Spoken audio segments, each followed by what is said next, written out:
and get where I should be sitting. All right, that's good. That's good? Yep. All right, here we go for day 153. We're going to make this nonchalant. I'm Kenny Keller, Creator Helicopter Land Ground School. We have a guest today, Christopher Hauser. And I'm going to hand the mic over here to Chris in just a second. We've had some members recently that said, hey, I haven't seen Chris in any of the videos lately. What's Chris been up to? So I invited him down so he could come in and tell us what he's been doing and talk about the Cabri a little bit and struggles he's been through to get where he's at today, because now he can, you know, be saying, well, he'll tell you. So I'm going to hand him over the microphone and just give the viewers, some people don't know you if they're coming to one of our videos for the first time, but many people will know you because in the testimonials they'll say, thanks, Taz, Chris, Kenny. It's been a while since I've done one of those videos. Yeah, I'll finish. We don't do those Tuesdays anymore. Here. All right, pass the mic. Mic drop. Got an audience today. Yeah, so let's see here.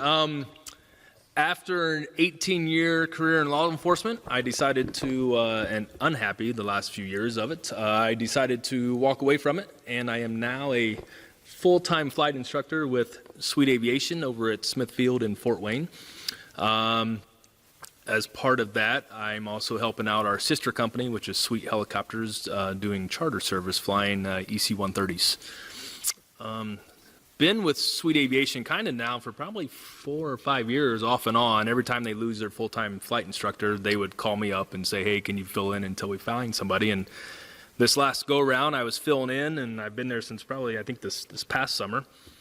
And they decided to kind of hold off filling the spot. And then when I decided it was time for me to go from the PD, I asked about it, and they said, sure, let's see if we can make that work. So I've been with Sweet Aviation now full-time since April, and part of my contract or salary or whatever is to help out our sister company, Sweet Helicopters, running charter service, running 130s, and we got a 109, and we got an A-Star to it also. So. Awesome. So when I interrupted him rudely a minute ago, I was trying to spit out, you saw Chris a lot during Live Training Tuesday, and we kind of had to slim things down because that was getting so big and took all of our time just producing that every week that we couldn't hardly keep things going. So that's what Chris is doing now. That's when you did see him. Not saying you won't see him again in the videos, but we've had a lot of changes here. We've moved locations, and we're just slimming things down and keeping it rolling. So next, Chris, people are going to want to know about the Cabri. Chris and I both did all of our ratings in the Instructor helicopter, so I know that we did that video with the guys from Precision, from Heli Expo, which Chris went out and flew with those guys. He did. So I haven't flown the Cabri yet, so I just want Chris to tell you, the viewer, what it's like with the experience of Enstrom. And then he's flown other aircraft too, Robinsons, R-22 and R-44, and among other helicopters. So just to the general question of what is the Cabri like? What do you like about it? What don't you like about it? Tell us anything you can think of that you'd like to say about it and what people might be asking about the Cabri. So you're right. Let's see here. About 2008, I started flying. Was flying, got my private airplane rating. Then about a year later, I started flying helicopters, transitioned over, and soon into my helicopter training, I found Kenny, and he's right. We did, actually Kenny did my private, commercial, and CFI. And then since then, I've picked up instrument and picked up double I this past summer. But all my primary private, commercial, and CFI was in the F-28F, and great aircraft. Always have a place in my heart for it. But you are right. Sweet Aviation had 2 Instrum 280s. We have sold one, and we picked up a Guimbal G2. Actually, this is, if you can see behind me, that's actually our aircraft. We picked this up this past December, and we also are in the process of selling our other 280, and we have another G2 coming probably within the next month and a half. So that what's Sweet Aviation, that will be our primary training aircraft, will be the Guimbal G2. Now, do I like it? Yes, I really like it. I kind of, as Kenny mentioned, I've got time in several different makes and models of aircraft, including the Robinsons.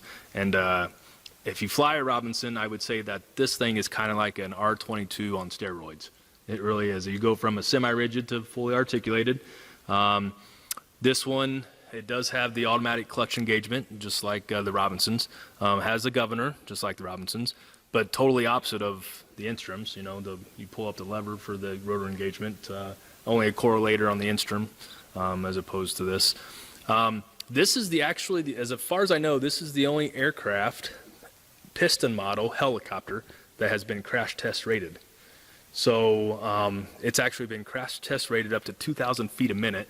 And if you put that in perspective, we only do about 1,600 in an auto. So kind of, if you think about it, in theory, you could do an auto in the G2, not flare at the bottom, not do anything, hit hard, and supposedly you'll walk away. I don't really want to test that, but Sure. you know, that's what they say. But anyway, great aircraft. Like I said, fully articulated. They've taken the Robinson, and I think, you know, I don't have anything against Robinsons. I like flying the Robinsons, but as you know, you got to respect the R-22 because it'll get you. But I think they've just taken the R-22 and kind of made it better, I guess I would say. Like I said, as opposed to the Instrum, governor, automatic blade engagement. They actually added a rotor brake to this one. Nice. So you don't have to sit there and wait for the fully articulated 3 blades to spool down. It is carbureted, but they have auto carb heat in it. So we just put it in auto and it does its own thing when it needs to do it. Now, the one thing to it, I guess, I wouldn't even say it a drawback, but it's just something different for experienced guys, that we all know that the Instrum turns counterclockwise. Well, this aircraft turns clockwise. How hard was that to get used to?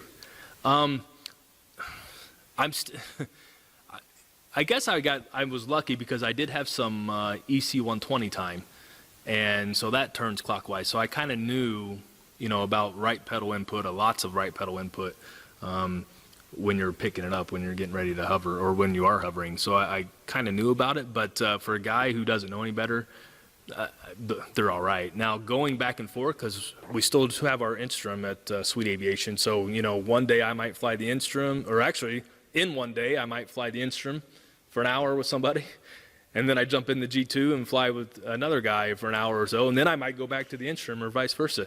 So for me, kind of that, actually, I find that a little bit more difficult, because sometimes I find myself, okay, counterclockwise, left pedal, got to do this, okay, clockwise, you know. So I'm kind of thinking in my head as I'm doing it. But really, when when you're picking up to hover, it's just do opposite of what the aircraft wants to do. Remember, I mean, if the nose starts to go to the left a little bit, then you're just adding right pedal input. So the first couple times I flew it, I was kind of unsure about it, but now I really like it. I really do like it. And the arc on it for your autos is huge. You basically got from the 12 o'clock to the 6 o'clock position to keep that rotor RPM in there. And I'm trying to teach my guys that we're going to keep it in the green, so we're checking the collective here and there. But I think it's a great aircraft. And they're you know, when they're coming out with these things, they're putting, I mean, I got a Garmin 650 in it. They put an Aspen, you know, in there. It's IFR certified to train in.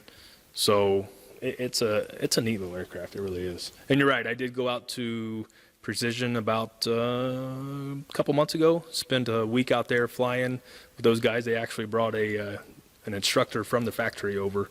Nice. And flew with him, and he gave us some insights on some things, and checked us off. So I'm actually a certified gimbal instructor. So if somebody would call them and say, hey, I'm looking for a certified flight instructor for the gimbal, my name is on that list. And now they can say, hey, I'm in Indiana. Oh, Chris Hauser up at Sweet Aviation, he's a certified gimbal instructor.